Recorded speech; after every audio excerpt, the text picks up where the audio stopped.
Di suatu hari setelah kemenangan besar, suasana terasa berbeda, bukan karena perang, tapi karena hati yang mulai diuji.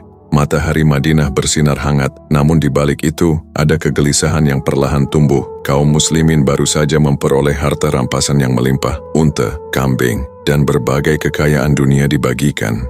Namun kali ini, pembagiannya tak seperti biasa. Rasulullah Shallallahu Alaihi Wasallam memberikan bagian lebih banyak kepada kaum Quraisy dan suku-suku Arab yang baru masuk Islam. Mereka yang imannya masih perlu dikuatkan, diberi lebih. Sementara itu, kaum Ansyar, mereka yang sejak awal membuka pintu, melindungi, dan membela Rasulullah, tidak mendapatkan bagian sedikit pun. Tak ada protes keras, tak ada kemarahan terbuka, hanya bisikan pelan yang penuh luka. Apakah Rasulullah mulai melupakan kita? Bukan karena mereka mencintai dunia, tapi karena mereka mencintai Rasulullah dan mereka takut kehilangan tempat di hati beliau. Kabar itu pun sampai kepada Rasulullah. Beliau tidak marah, tidak menegur dengan keras, namun dengan kasih yang begitu dalam. Beliau memanggil kaum Ansyar berkumpul, hanya mereka, tanpa seorang pun dari luar.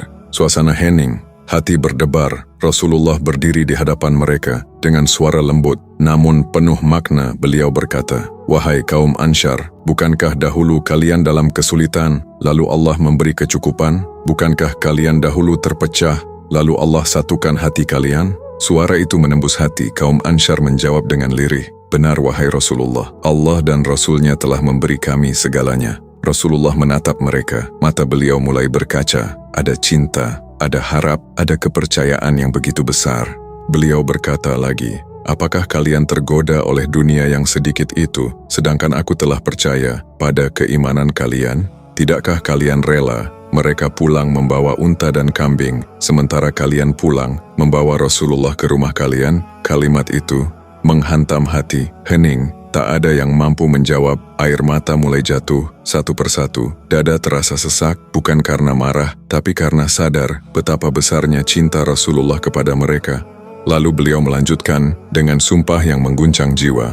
"Demi zat yang jiwa Muhammad berada di tangannya, jika bukan karena hijrah, niscaya aku termasuk golongan Ansyar. Jika manusia berjalan di satu lembah dan kaum Ansyar di lembah yang lain, maka aku akan berjalan bersama kaum Ansyar."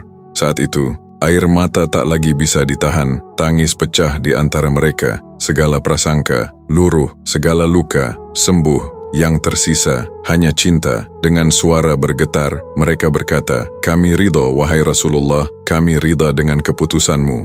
Hari itu, kaum Ansyar mungkin tidak membawa pulang harta. Tidak ada unta, tidak ada kambing. Namun mereka pulang dengan sesuatu yang jauh lebih berharga. Cinta Rasulullah Shallallahu Alaihi Wasallam dan kehormatan yang akan abadi di sisi Allah. Sejak saat itu kisah ini terus hidup, mengajarkan satu hal, bahwa cinta sejati bukan tentang apa yang kita terima, tapi tentang siapa yang kita miliki di hati. Dan kaum Ansyar, mereka telah memiliki segalanya.